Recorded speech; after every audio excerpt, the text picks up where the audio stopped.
सहनाववतु सहनौ भुनक्तु सह वीर्यं करवावहै तेजस्विनावधीतमस्तु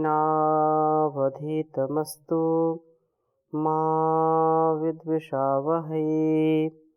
ओम शांति शांति शांति। वेदो अखिलो धर्ममूलम। वेद सब सत्य विद्याओं का पुस्तक है। वेद का पढ़ना पढ़ाना सुनना सुनाना हम सबका श्रेष्ठ जनों का आर्यों का परम कर्तव्य है। बिना वेद के हमारा जीवन संतुलित नहीं हो सकता है। संसार के भेद हम नहीं समझ सकते हैं। तो वेद के ज्ञान से ही हमारे जीवन और जगत का कल्याण होने वाला है। तो हम इसमें कभी भी प्रमाद न करें, आलस्य न करें। वेदों के स्वाध्याय में मंत्रों का हम उच्चारण करें, मंत्रों को स्मरण करें। और मंत्र का तात्पर्य हमारा विचार हमारे पूरे जीवन और इस जगत का आधार होता है। जैसा व्यक्ति का विचार होगा उसके शुभ और अशुभ संस्कार उसको उसके कार्य के लिए प्रेरित करते हैं। इसलिए हम कभी भी ऐसे कुत्सित विचार मन में न लाएं, कुत्सित हम कर्म न करें। प्रभु की प्रेरणा से सदा प्रेरित होकर के सदा उनके ही अंग संग चले, उनके अंग संग जो भी अपना कार्य अनुष्ठान है उसको पूरा करें। प्रभु जो हमारे अंतःकरण में, जो हमारी आत्मा में प्रेरणा देता है कि यह सही है, यह गलत है, इसको करना, इसको नहीं करना, हम उस मन की जो मनमानी है उसको आत्मा की पुकार न समझें, मन के विकार को आत्मा की पुकार न समझें। कुछ लोग बोले लगते हैं कि ये तो हमारी आत्मा की पुकार है, हमारी आत्मा कहती है कि इससे बात मत करो, हमारी आत्मा कहती है इससे बिल्कुल जो है दूर रहो या इससे ही बात करो। तो ये आत्मा का जो शुद्ध स्वरूप है उसमें हम मन के मनमानी विचारों को आत्मा की पुकार समझ लेते हैं। ऐसा बिल्कुल हमको नहीं करना चाहिए। और प्रभु प्रेरणा देता है, धीमहि धियो यो नः प्रचोदयात्। यही प्रार्थना हमने की है कि हमारी बुद्धियों को सन्मार्ग की ओर प्रेरित करिए प्रभु। हम गलत रास्ते का कभी भी हम आलंबन न लें। तो प्रभु की प्रेरणा जो सबका आत्मा सत्य असत्य का जानने वाला है, फिर भी हठ दुराग्रह में स्वार्थ में व्यक्ति उस जो है मर्यादा को तोड़ देता है, उस अनुशासन को तोड़ देता है, जिससे उसको कालांतर में बहुत ही कष्ट उठाने पड़ते हैं। तो ये हम सदा स्मरण रखें कि जब भी भय, शोक, लज्जा, शंका आदि उत्पन्न हो तो हमको उस कार्य को नहीं करना चाहिए, क्योंकि प्रभु हमको प्रेरणा देता है कि क्या करना है, क्या नहीं करना है। आज हम बहुत सुंदर वेद मंत्र का स्वाध्याय करेंगे। ऋग्वेद के चतुर्थ मंडल के तृतीय सूक्त के 5वें मंत्र का स्वाध्याय करेंगे। प्रभु की प्रेरणा से हमारा जीवन ऐश्वर्यवान बने, निष्पाप बने, निष्कलंक प्रकाशमय, सबके मित्र और दृढ़ शरीर वाले बने, ऐसी प्रार्थना की है। वेद मंत्र लिखता हूँ, फिर चर्चा करूँगा। ओम कथः तद वरुणाय।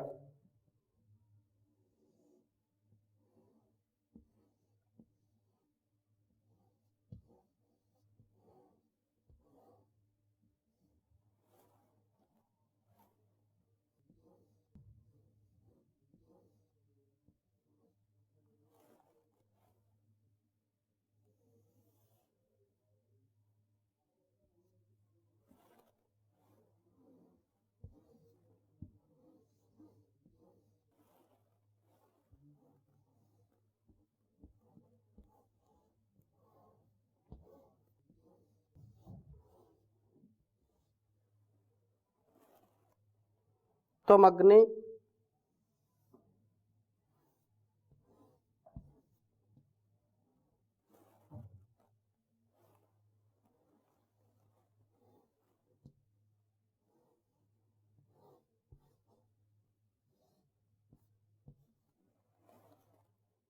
कथा दिवे गर्ह से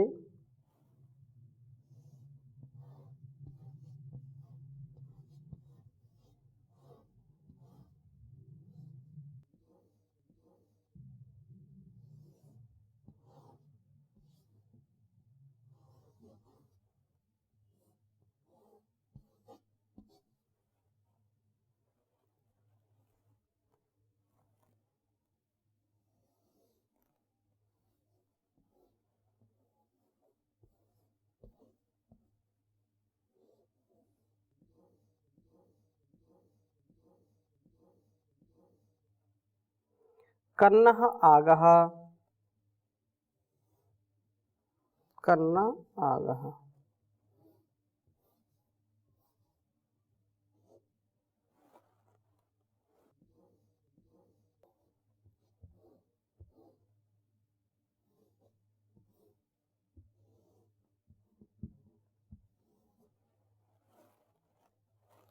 कथा मित्राय मीढुषे,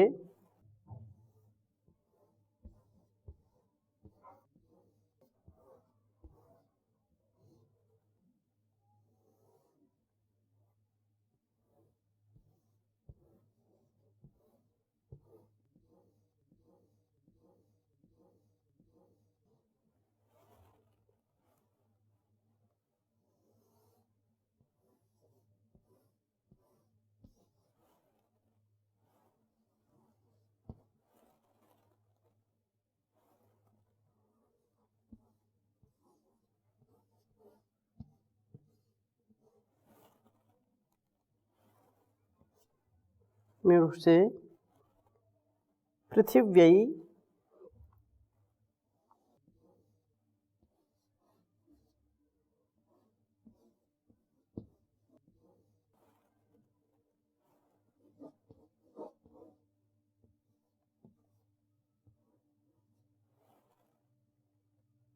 भ्रवः,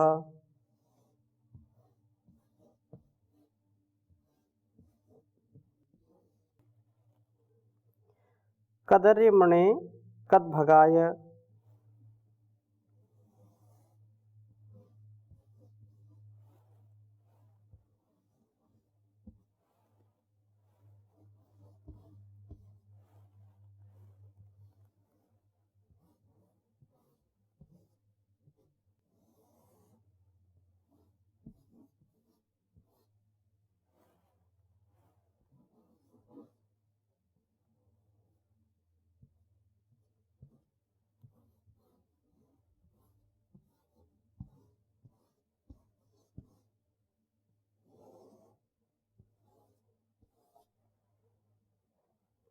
चतुर्थ मंडल के तीसरे सूक्त का 5वां यह मंत्र है।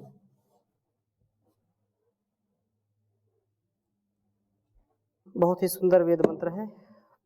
कहा है, ओम कथाः तद्वरुणाय त्वमग्ने कथा दिवे गर्हसे कन्नागः कथा मित्राय मीढुषे पृथिव्यै ब्रवः कदर्म्यणे कद्भगाय। ओम कथाः तद्वरुणाय त्वमग्ने कथा दिवे गर्हसे कन्नागा कथा मित्राय मीढुषे पृथिव्यै ब्रवः कदर्म्यणे कद्भगाय।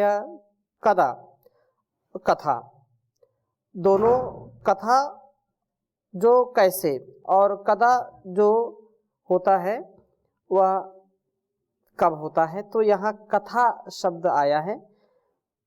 हे अग्नि प्रभो, कथा कैसे, हाँ निश्चय पूर्वक, कैसे निश्चय पूर्वक तम उस वह बात होगी कि तुम आप वरुणाय, वरुण के लिए ब्रवहा हमें उपदेश देंगे। अर्थात कब आपकी प्रेरणा से मैं वरुण बनूंगा, पापों से अपना निवारण करने वाला बनूंगा। पाप निवारयति, और कथा दिवे, कैसे आप दिलोक के लिए, प्रकाशमय लोक के लिए कहेंगे। अर्थात कब आपकी प्रेरणा से मैं अपने मस्तिष्क रूप दिवलोक को प्रकाशमय बनाऊंगा। बड़ी जिज्ञासा के साथ भक्त उस प्रभु की प्रार्थना करता हुआ, स्तुति करता हुआ, उससे प्रार्थना पूर्वक यह विनय कर रहा है कि हे परमात्मन, हे प्रभु अग्नि प्रभो, आप हमको कब ऐसी प्रेरणा से युक्त करेंगे जब मैं पापों से छूट जाऊंगा, जब मैं पापों से अपने जीवन को अलग कर लूंगा, मेरे जीवन में कोई पाप नहीं होंगे। क्योंकि जीवन मिला है और हम छोटे छोटे स्वार्थों में फंस जाते हैं और पाप कर बैठते हैं। हम ध्यान नहीं दे पाते हैं, जिससे हमारी बड़ी हानि होती है। हम कैसे उस प्रभु की भक्ति के साथ अपनी शक्ति को बढ़ा करके उस पाप को दूर करने वाले बने। हम वरुणाय, वारण करने वाला जो होता है, वरुण कब बनेंगे? वरुण हमको बनाइए ताकि हम दुष्ट अपने विचारों को, दुष्ट प्रकृति को, दुष्ट संस्कृति को नष्ट करके सुसंस्कृति से, सुसंस्कारों से सुव्यवस्थित, सुअनुशासित बनने का जो क्रम बताया है शास्त्रों में, आपके द्वारा जो उपदेश दिया गया है, उसको हम आत्मसात कर पाएं और अपने मन मस्तिष्क को हम ज्ञान से युक्त कर पाएं। तो कथा दिवे, कैसे आप देवलोक के लिए, इस प्रकाशमय जीवन के लिए आप कब प्रेरणा देंगे, कब हमको यह प्रकाशमय जीवन मिलेगा? आप नह गर्ह से, हमारे से गर्हा करते हैं, कत नह आगह, क्या आप हमारा अपराध जो है, तो अपराध यही है, हमारी तो यही कामना है कि हम आपके प्रिय बने, आपके प्रिय बनकर आपसे प्रेरणा को प्राप्त करके वरुण और दिव बने तथा निष्पाप प्रकाशमय जीवन जिए। जिस मनुष्य के अंदर, जिस व्यक्ति के अंदर परम पिता परमेश्वर की भक्ति और उसके प्रति प्रगाढ़ अनुराग होता है, वह व्यक्ति पापों से बच जाता है, क्योंकि उसको पता है कि संसार में जो कुछ भी है वह संसार में ही रह जाता है, कुछ भी हम साथ में लेकर के नहीं जा पाते हैं। प्रभु की कृपा से ही हम अपने और जीवन को और इस जगत को दिव्यता से, परिपूर्णता से पूरा कर पाते हैं। तो वो कब संभव होगा? जब हमारे मन मस्तिष्क दिव्य होंगे, भव्य होंगे, प्रकाश से युक्त होंगे। जो स्वयं अंधकार में रहता है, स्वयं विकार में रहता है, विकारमय जीवन जीता है, तो दूसरों को भी विकारी बना देता है, दूसरों को भी दुखमय जीवन में पहुंचा देता है। इसलिए आप हमको देवत्व से, हमको प्रकाश से युक्त करिए, हमको निष्पाप बनाइए, हमारे जीवन में एक भी पाप ना रहे, निष्पाप प्रकाशमय जीवन हम जिए। कथा कैसे आप हमें मीरूषे सुखों का वर्णन करने वाले मित्राय, मित्र के लिए कहते हैं, अर्थात कब मैं आपकी प्रेरणा से सब पर सुखों का वर्षण करने वाला मित्र बनता हूँ। कब आप हमें पृथिव्ययी अर्थात पृथ्वी के लिए कहते हैं, कब हम आपकी प्रेरणा से इस शरीर को पृथ्वी की तरह दृढ़ बनाने वाले बनते हैं। आप जो है कब आप हमें अरिमणे, अरिमा के लिए कहते हैं, अर्थात कब हम आपसे प्रेरित होकर के दान की वृत्ति वाले बने या बनते हैं। अरिमेति तमाहुर तम आहु आर्यो ददाती, कब आप मुझे भगाए, ऐश्वर्य के लिए कहते हैं, कब मैं आपके निर्देश में चलता हुआ ऐश्वर्य को प्राप्त करता हूँ। तो इस वेद मंत्र में यही प्रार्थना की है कि हम प्रभु के प्रिय बने, प्रभु से प्रेरित होकर के निष्पाप प्रकाशमय, सबके मित्र, दृढ़ शरीर वाले और दान की वृत्ति वाले ऐश्वर्यशाली हम बने। ऐश्वर्यशाली बनकर के ही हम जीवन को सुंदर और भव्य बना सकते हैं। बिना निष्पाप के, बिना दिव्य जीवन के अर्थात ज्ञान के जीवन हमारा अच्छा नहीं बन सकता है। इसलिए हम प्रभु की भक्ति करें, हम प्रभु के द्वारा बताए गए मार्ग का आलंबन लेते हुए जीवन को जीने वाले बने। इस प्रकार से जो जीवन जीते हैं, वेदानुकूल जीवन जीते हैं, शास्त्र अनुकूल जीवन जीते हैं, वही जीवन का और इस जगत का सच्चा उपकार कर पाते हैं।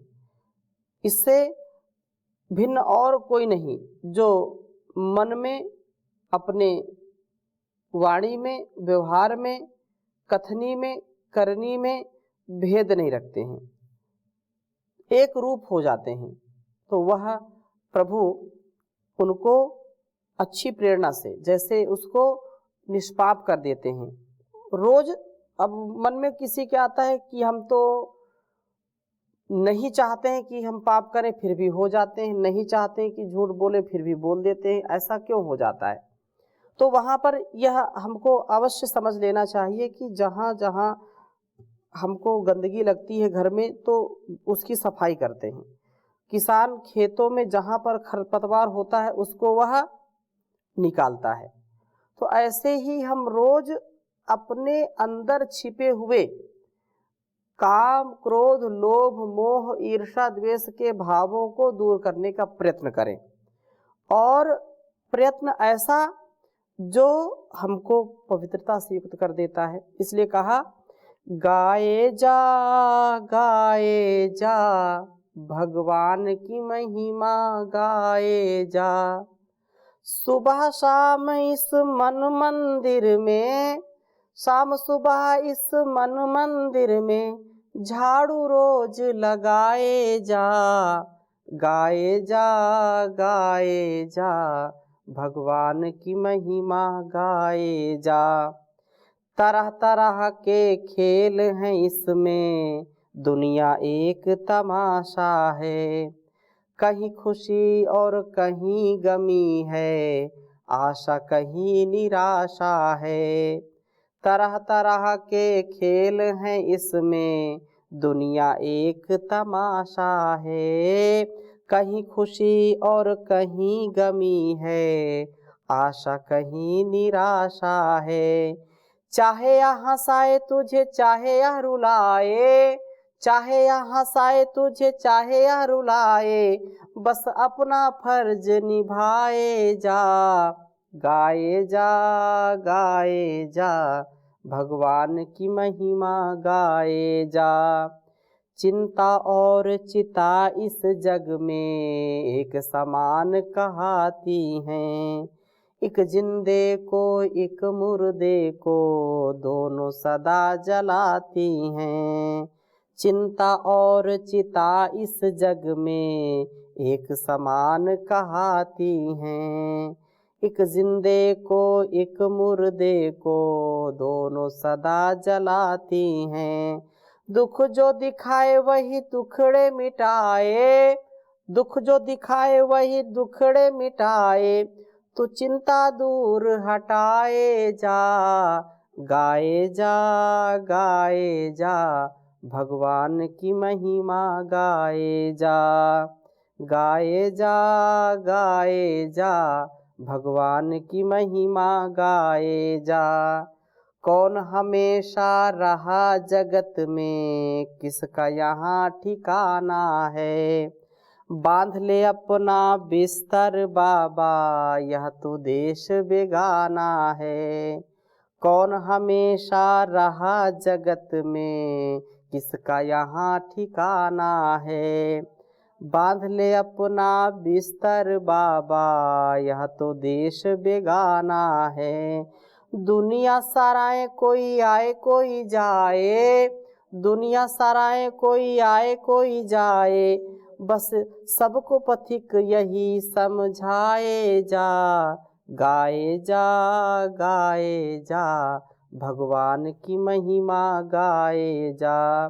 सुबह शाम इस मन मंदिर में, सुबह शाम इस मन मंदिर में झाड़ू रोज लगाए जा। गाए जा भगवान की महिमा गाए जा। तो प्रभु की महिमा का हम गुणगान करें, और उसने जैसा हमको जीवन दिया है वैसा ही जीवन हम जीने का प्रयत्न करें। तो ऐसी जब प्रार्थना के साथ जीवन को जीते हैं, जीवन की गति को, प्रगति को हम सुनिश्चित करते हैं, तो हमारी कभी अवनति नहीं होती है, कभी हमारी दुर्गति नहीं होती है। हम सदा प्रगति के पथ पर आगे बढ़ते रहते हैं। बहुत सुंदर बात आगे भी कही है, संक्षिप्त में मैं चर्चा कर लेता हूँ। 7वें मंत्र में अर्थात चतुर्थ मंडल के तीसरे सूक्त के 7वें मंत्र में यह बात कही है, ओम कथामहे पुष्टिम भराय पुष्णे कद्रुद्राय सुमखाय हविर्दे कद विष्णवा उर्गायाय रेतो ब्रवः कदग्ने शर्वे बृहत्यई। बहुत सुंदर बात कही है कि पूषा के लिए रेत जो शक्ति को हे अग्नि परमात्मन ब्रवाह साधन रूप से आप प्रतिपादित करते हैं। अर्थात रेत कणों के रक्षण से ही सूर्य के द्वारा हमें पोषण प्राप्त होता है, यह बात आप हमें उपदेश के रूप में कहते हैं। कद कब रुद्राय सब रोगों को भगाने वाले हविर्देव वायु आदि देवों में हविर द्रव्य को अग्नि रूप मुख से प्राप्त कराने वाले, सुमखाय उत्तम यज्ञ के लिए रेतः शक्ति को साधन रूप से आप प्रतिपादित करते हैं। रेतः रक्षण करने वाले व्यक्ति ही यज्ञात्मक कार्यों में प्रवृत्त होते हैं, जो अपनी उन्नति और दूसरों की उन्नति चाहते हैं, अपने जीवन और दूसरों के जीवन का उत्कर्ष करना चाहते हैं, वही वास्तव में यज्ञीय जीवन जीते हैं। और जो केवल अपने इंद्रिय पोषण के लिए, अपने केवल भोग भावना की तृप्ति के लिए कर्म करते हैं, वे कभी उत्तम नहीं हो सकते, कभी दिव्य नहीं हो सकते, उनका जीवन कभी भव्यता से युक्त नहीं हो सकता है। तो ये जो साधन संपन्नता है और जो भक्ति है वो कैसे, तो रस रक्त मांस मेद मज्जा अस्थि शुक्र वीर आदि धातुओं की हम पुष्टि करेंगे तो उससे हमारा मन भी संतुष्ट रहेगा, दुष्ट नहीं होगा, परिपुष्ट होकर के सारे कष्टों को नष्ट करने वाला होता है। इसलिए हम कष्ट से कभी भी घबराए नहीं, कष्ट तो नष्ट होने वाले हैं, परंतु इसमें प्रभु की भक्ति हमको अवश्य करनी चाहिए। प्रभु की भक्ति के साथ ही, भक्ति का तात्पर्य केवल बैठ जाना ही नहीं है, केवल जाप करना ही नहीं है, केवल भक्ति का तात्पर्य कहीं जा कर के कुछ तीर्थ यात्रा कर लेना नहीं है, भक्ति का तात्पर्य केवल कपड़े रंगा लेना नहीं है। भक्ति का तात्पर्य यह है कि प्रभु जैसी आज्ञा करता है, जैसा उपदेश देता है, जैसी प्रेरणाएं देता है, वैसा हम जीने का प्रयत्न करें और समष्टि का पूरा ध्यान रखें, क्योंकि परमात्मा ने इस पूरी सृष्टि की रचना की है और व्यक्ति जब आकर के स्वार्थ में सृष्टि को नष्ट भ्रष्ट करने का कार्य करता है तो उसको कभी भी प्रभु की ओर से आशीर्वाद नहीं मिलेगा, कभी उसको कृपा दृष्टि उसकी मिलेगी नहीं। क्यों? क्योंकि हम भी कोई वस्तु बनाते हैं, कोई वस्तु या चित्रकारी करते हैं, कोई चित्रकार है, कोई वस्तु बनाए और कोई व्यक्ति उसको नष्ट कर दे, उसको तोड़ फोड़ दे, तो हमको अच्छा नहीं लगेगा, उसका परिणाम तो भोगना पड़ेगा। परमात्मा हमारी अनेक गलतियों को, असंख्य गलतियों को, हम रोज गलती करते हैं, रोज हमको क्षमा करता है, तो भी कभी हमसे वह रूठता नहीं। लेकिन ये बात सत्य है कि कारण और कार्य, जैसा व्यक्ति कर्म करेगा वैसा उसको परिणाम भोगना पड़ेगा। इसलिए कहा है कि साधन रूप जो है ऊर्ध्व रेता हमको बनाइए, उर्गायाय व्यापक गति के लिए रेता शक्ति को प्रवाह साधन रूप में प्रतिपादित करते हैं। अर्थात रेत रक्षण के द्वारा हम उदार वृत्ति वाले व खूब गतिशील बनते हैं। कद कब बृहत्यई महान व वृद्धि के कारणभूत सर्वे काम क्रोध आदि को हिंसा के लिए रेता प्रवाह शक्ति को साधन रूप में से प्रतिपादित करते हैं। सोम रक्षण के द्वारा ही काम क्रोध आदि पर विजय हम प्राप्त कर पाते हैं। जो वीरहीन है, जो लाचार है, जो बीमार है, वह और चिड़चिड़ा हो जाता है, उसको क्रोध अधिक आता है, उसके अंदर वासनाओं का और ज्वार भाटा जैसा आता है। वासना जो भौतिक सुख है, भौतिक जो समृद्धि है, उसके लिए उसका बड़ा ही वह बेचैन हो जाता है। तो ऐसा व्यक्ति कभी भी अपने ऊपर विजय नहीं प्राप्त कर पाएगा और सोम रक्षण भी नहीं कर पाएगा। सोम रक्षण के द्वारा रेत कणों की ऊर्ध्व गति के द्वारा हम सूर्य आदि के संपर्क में अपना जो है पोषण करते हैं, अपना उद्भव, अपना उत्कर्ष, अपना जो है उन्नति का मार्ग प्रशस्त करते हैं। यज्ञशील बनकर के रोगों को दूर भगाते हैं, व्यापक मनोवृत्ति वाले बनते हैं, काम क्रोध आदि का हिंसन कर पाते हैं, अर्थात काम क्रोध लोभ मोह ईर्ष्या द्वेष ये हमारे ऊपर हावी नहीं हो पाते हैं, अपितु हम इनको जो है नष्ट करके दिव्य जीवन को पाते हैं। तो ऐसी इसमें यह प्रार्थना की गई है। इन्हीं शुभ भावों के साथ आज की कक्षा को यहीं पर विराम देते हैं। शेष चर्चा अगली कक्षा में करेंगे। ओम शांति शांति शांति।